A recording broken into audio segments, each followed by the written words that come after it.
John Robert Lewis was an American politician and civil rights activist who served in the United States House of Representatives from 1987 until his death in 2020. Lewis was a member of the Democratic Party and was first elected to the House of Representatives in 1986 and then served for 17 terms. He also received many degrees and awards, including the Presidential Medal of Freedom back in 2011. He led the first of 3 Selma to Montgomery marches across the Edmund Pettus Bridge. State troopers and police attacked Lewis and the other marchers, and the incident was then named Bloody Sunday. John Lewis is from Alabama, and he's the chairman of SNCC, the Student Nonviolent Coordinating Committee. Almost every civil rights event and confrontation, John Lewis was playing a role throughout the 60s. He is working on strategy, tactics. He's at the very center of the civil rights movement. SNCC had been in Selma since early 1963. King arrives on January 2nd, 1965. And so by the time the world focuses its attention on Selma, students had been organizing and thousands of people had been arrested in Selma for the preceding 2 years. John Lewis is a part of that. The students of SNCC vote not to participate in the Selma to Montgomery March. They didn't believe in these big stage demonstrations. They thought they were counterproductive. They thought they were more cosmetic. They believed in grassroots organizing. They wanted to organize poor people to take control over the political process. And so John Lewis decided he wanted to march, even though the organization had voted not to march. He said he would march as an individual and not represent the organization. John Lewis was very instrumental in giving the kind of leadership that we felt was needed in order to actually continue our march. And because of his particular leadership, he came and joined our group, that front line of that march. He stays side by side with the SCLC and Martin Luther King for the duration of that campaign. So the victory that comes out of the Selma to Montgomery March, that culminating victory, that also includes all of those episodes that occurred beforehand. John Lewis was a part of that.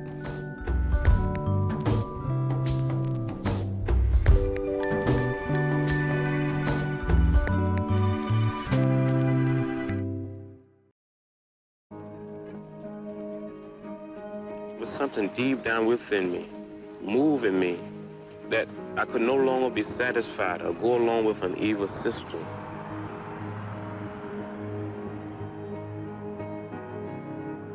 Life was extremely dangerous when we were growing up. John Lewis had the respect of everybody because he was the one who demonstrated the most courage. He'd been beaten and knocked down and get up and go to find another battle. John was focused on ending voter suppression, and it wasn't that he was a great orator, it's that he was a great spirit. The power of spirituality and humility, and the willingness to suffer rather than to inflict suffering.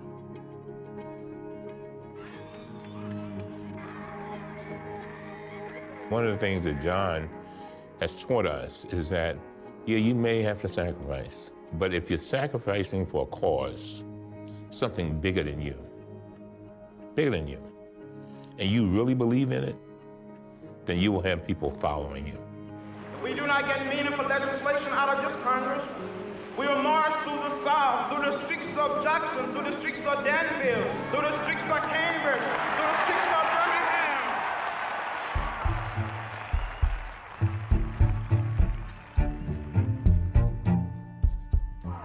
I think he is the singular figure that has tried to carry out the work of our nonviolent campaigns into the halls of Congress.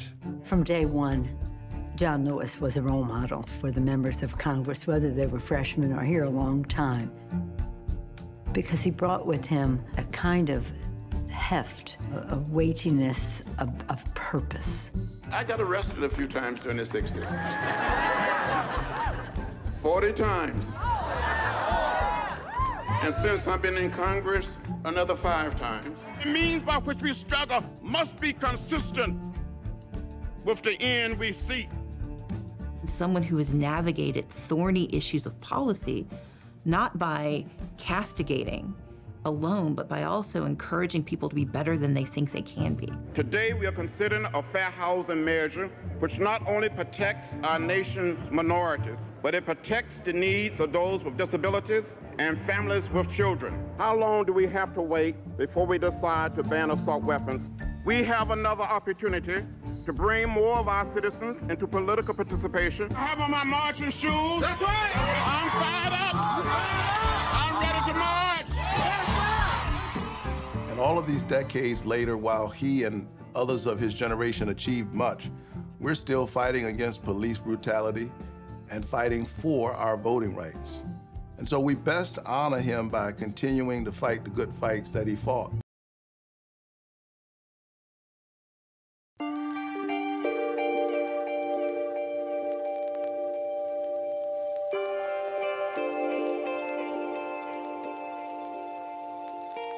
Strange fruit hanging from trees in the night, swaying in the wind, symbols the ending of life.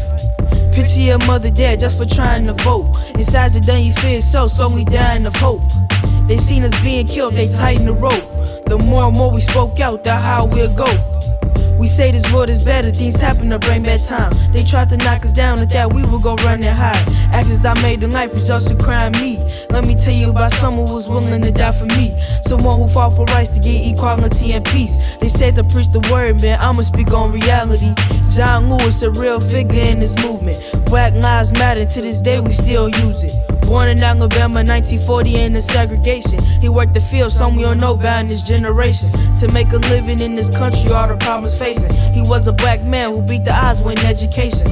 Such a reason we as blacks are go enjoy vacation. To tell a story from his face, his life we start to trace it. They tried to wipe us out, and that fact we never lose it. He protests for rights to eat together as one unit. He wanted us to be one whole. I see a black and white diverse class in front of my eyes, so yeah, we reached that goal. And at that time, blacks and whites, we couldn't ride together.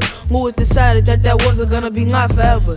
John Lewis is of the famous 13 who wrote a bus of black and whites, cause Dr. King had a dream. A freedom rider, a leader with respect. Arrested over 20 times, equity at his best. Equity at his best. Crazy how activists get thrown to jail. For some non-violent acts, we gotta hold a cell. But they can beat us down and shoot us 16 times in the back. Go to court and people barely wanna acknowledge that. But I understand people see it from a certain view. Put you in my shoes, what happens when it's down to you? We still gotta ride for freedom, let us ride. John Lewis taught us to fight for our rights. 1965, Lewis marched for the right to vote. He led 600 people, an event that makes one clear the throat. Stay true, but just wouldn't let him pass. On his knees, he prayed with others. Need y'all to listen, class. Told him to disperse, so when they didn't, they put on their masks. Started attacking protesters with everything they had. Lewis ran, police caught him, and they beat him down. Fractured his skull, cause his skin was brown. Bloody Sunday. Couple months later, August 6th, voting rights became enacted, and I just can't resist. Thanking John Lewis himself for paying on that day. No longer to the system anymore, we be his slaves. Because of him, African Americans have more life. He gave a chance to go and score on life. And I say thank you for fighting for the future and the lives today. Man of pride, hero who paved the way. John Still Lewis. Gotta ride John Lewis. for freedom, John Lewis. let us ride. John Lewis taught us to fight for our rights.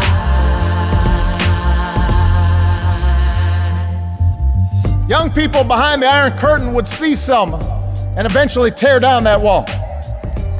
Young people in Soweto would hear Bobby Kennedy talk about ripples of hope and eventually banish the scourge of apartheid. Young people in Burma went to prison rather than submit to military rule. They saw what John Lewis had done.